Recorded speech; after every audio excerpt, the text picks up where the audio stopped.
What's up, guys? Let's talk about the 5 killers of self-development. Now, of course, there are more than just the ones I picked for this video, but I want to go over 5 of the things I think are keeping you from growing as much as you can. Now, luckily, these are all things that you can reverse, or all things that you can stop doing and start putting better habits and behaviors in their place. But let's go over the first one now. So number 1 is playing the victim, and I think this is one of the biggest ones that plagues most people, is playing the victim, having that why always me attitude and always complaining and being overall generally negative. Sometimes it looks a little bit like this. Hello, is it nice out? It's raining. What am I supposed to do today? I can't do anything. I'm going to bed. But the rain falls so nice.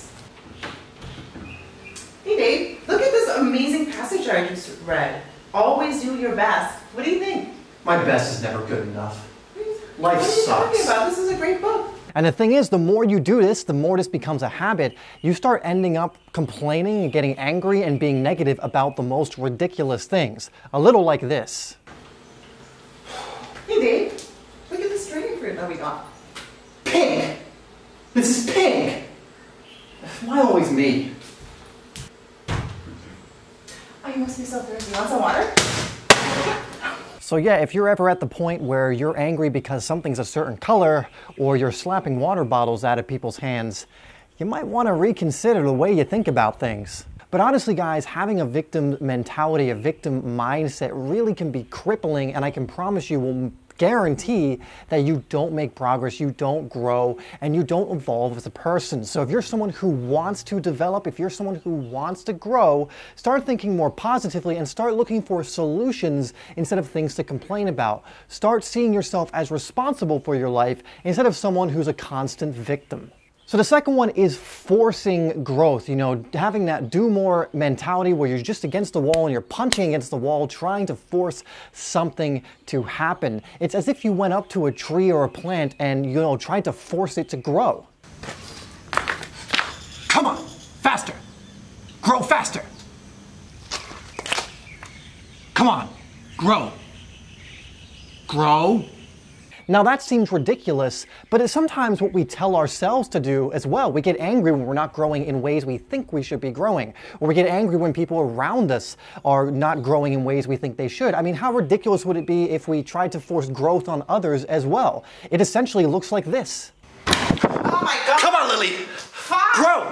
Jesus! Grow! Where did you... Grow! Are you actually recording this? The thing is, you can't force your own breakthrough. You can try new things, you can explore different avenues, you can be curious and move in those directions, but you can't force it. One way I find a lot of people try and force growth is moving in a direction they've been told to move in. Sometimes this is the traditional college path for people. Sometimes this is doing what your parents think you should do. But the fact of the matter is, if you're not doing what you're pulled towards, if you're not doing what you love, if you're not doing what you're curious about, you're kind of forcing it in a different direction. You think you need to improve this thing because someone told you that is what you need to improve, when you're instead being pulled towards this totally different thing. That is forcing the growth just for growth's sake. You will grow, but let it happen naturally. Move in the direction that you're pulled towards. Explore your curiosity, and you'll see that you're growing much faster and in a much more natural way. That being said, number 3 is not taking action, lacking consistency, and patience. So when you do find that thing you want to move towards, or that you're passionate about, or that you love, now you actually do have to take some action, because you can't just keep listening to people or keep learning new things without actually applying what you've learned. That's going to get you nowhere. You need to actually experience the growth that these people are talking about. You need to actually experience the action taking of the stuff and the knowledge and the wisdom that you're learning, because you can learn, for example, how to ride a treadmill or how to run on a treadmill, but you're never actually going to get any of the benefits of running on a treadmill until you hop on that treadmill and you bloody well run on it. So you need to actually make sure you're taking action. And also recognize it's not about taking action once or twice, it's about doing it consistently over a long period of time. You're not going to reap the benefits of something that you want to move towards. You're not going to perfect your craft. You're not going to actually get good at something unless you're moving in that direction consistently. Now, You have to love it. I really do believe you should be moving in the direction of things you love. And I'm not saying it's always going to be easy, but it will be worth it. And if you move consistently in that direction, then things are going to happen. You are going to develop. Sometimes this cycle gets broken with a lack of patience. You think you should be seeing results before you do. Now, you should be critiquing yourself. You should be analyzing things to make sure that what you're doing is working. But many people will try something for a week or two and then give up after that point, thinking that that's actually being consistent. It's not. Results come about through months and years of consistency. They're not going to come about, after a few days. You might feel a little bit of something after a few days. Maybe if you meditate for a week, you start feeling a little bit of something, but that's only a preview of what you could be feeling all the time if you were consistently putting in the work towards what you actually want. I mean, imagine if you just started a habit or a behavior that you wanted to move towards and you did something like this.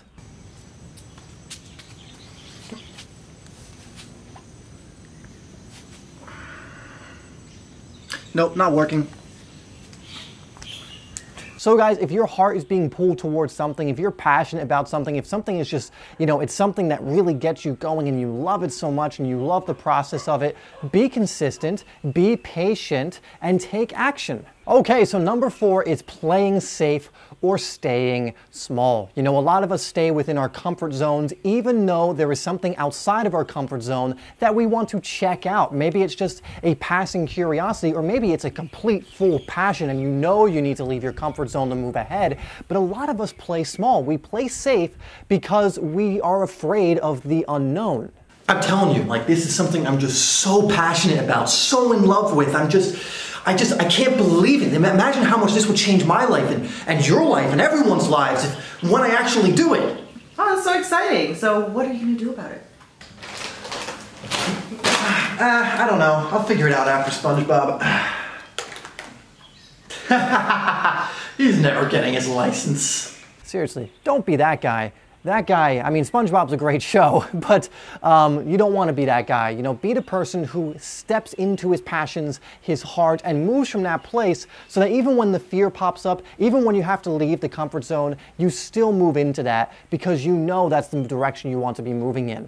I can tell you so much growth is going to come out of taking the leap of not playing it safe. I moved to Thailand recently, and it was one of the best decisions I've ever made, and that was a huge risk. That was a huge leap out of my comfort zone, but so much has come out of taking that leap, of leaving my comfort zone, of not playing it small, instead playing big, and just so much has come out of it. And I can attest to the fact that it will for you as well if you take that leap from your heart, from your passion, from whatever you love, instead of just continuing to play small and play safe. Okay, and number 5, finally, the one I really wanted to throw in here because I think, this is something I struggled with when I first started getting into self-development and growing myself as a person, and it's taking things too seriously. Look, ultimately, we all want to be happy, we want to live life, we want to have fun, but sometimes we get so into the grind of improving ourselves that we end up being completely miserable, and we don't take a moment to kind of relax in the moment, to see where we are, and to appreciate the life that we have. So it's okay to grind, it's okay to be in the process, but start enjoying these things, start enjoying your life, have fun.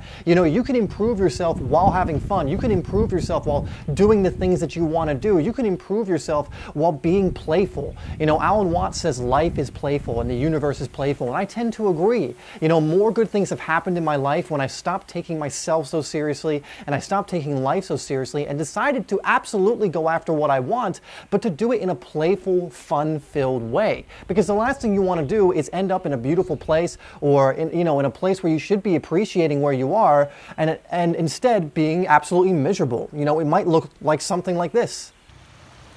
Wow, it's just so nice and beautiful out here. What do you think, Dave? Okay, well, doesn't seem to be having too much fun. All right, look at how beautiful that is. Dave, you just gotta stop taking life so seriously. And that may seem like a bit of an exaggeration, but there are people like this, and you probably know them, the kind of people that can be in a beautiful situation that could be missing all of the beauty around them because they're not looking for it, because they're too busy complaining, because they're taking things too seriously, they're taking themselves too seriously.